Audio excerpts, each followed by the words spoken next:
இன்னைக்கு நம்ம எங்கே இருக்கணும் பார்த்தா திருச்செந்தூர் முருகன் கோவிலில் தான் இருக்கும். முருகப்பெருமானை முதல்ல வழிபடும்போது எப்படி வழிபடணும் அப்படின்றத நான் சொல்கிறேன், நோட் பண்ணிக்கோங்க. முதல்ல நம்ம என்ன பண்ணணும், கடலில் போய் குளிக்கணும். கடலில் போய் குளிச்சுட்டு யாழி கிணறுல குளிச்சுட்டு அதுக்கப்புறம் போய் விநாயகர் பெருமானுக்கு சூறையிட்டு அவரை வழிபட்டு வந்தோம் அப்படின்னு சொன்னால் நம்மளுடைய நினைச்ச காரியங்கள் வெற்றி கூடும்.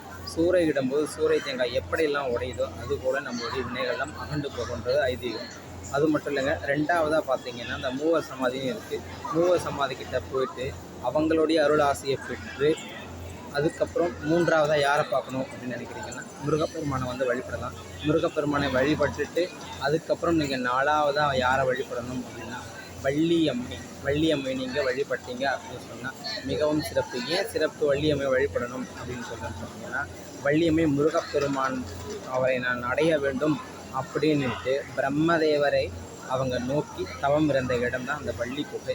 அதுவும் யானைக்கு பயந்து தான் அவங்க உள்ளே போய் ஒளிஞ்சிக்கிட்டதா ஒரு ஐதீகம் சொல்கிறாங்க. ஆனால் பார்த்திங்கன்னா அந்த அம்மா முருகப்பெருமானை அடைய வேண்டும் என்று தவம் இருந்தபோது பிரம்மன் எங்களுடைய தலையெழுத்தையே மாற்றி இருந்த மாதிரி நம்மளுடைய தலையெழுத்தும் மாற்றப்படும். ஏன் அப்படி இருக்கிங்கன்னா, நம்ம முருகப்பெருமானை வழிபட்டு வந்திருக்கோம் இல்லையா, அதனால் நம்ம தலையெழுத்து நிச்சயமாக மாற்றப்படும்.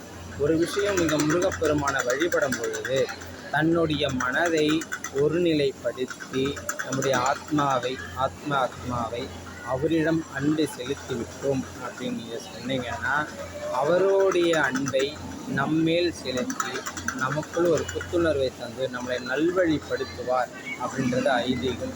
தலையெழுத்தும் மாறும், நான் நல்ல வழிமுறைகளுக்கு வரும், நம்மளுடைய பாவ கர்மாக்கள் எல்லாம் அகண்டு போயிடும் அப்படின்றது ஐதீகம். முருகப்பெருமானை மனம் உருகி வேண்டுங்கள், நன்மையை பெறுவீர்கள். அண்ணாமலையார் இருக்கிறவர்.